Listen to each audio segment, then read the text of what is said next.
Sa nagpapatuloy na deliberasyon ng Kamara at Senado sa 2026 national budget, naglabas naman ng pahayag ang palasyo hinggil sa pagkakaroon ng reenacted budget. Si Eugene Fernandez, una sa Balita Live. Eugene?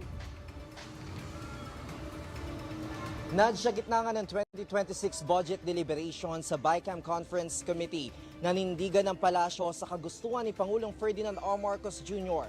na huwag na sanang magkaroon ng 2026 reenacted budget sa susunod na taon o sa first quarter ng susunod na taon na itong si hostyon ni Senator Ping Lacson.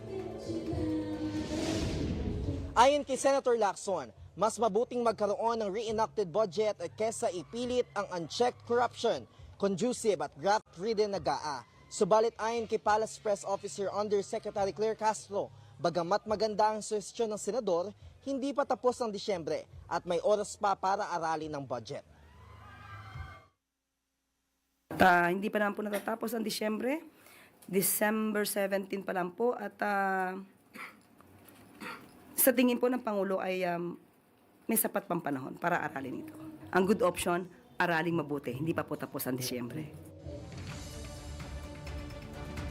Sabi pa nga ni Undersecretary Claire Castro at ng Palasyo, hindi na kailangan pumili pa between a reenacted budget at ng unchecked or corruption conducive na budget. Dahil ang may oras pa naman ngayong Disyembre, may ilang araw pa bago matapos ang Disyembre at sana pag-aralan ito ng mambabatas at ipasa ito on time.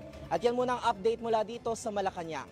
Nauuna sa balitang totoo at laging bago, Eugene Fernandez ng IBC News para sa Alauna sa Balita ng Congress TV.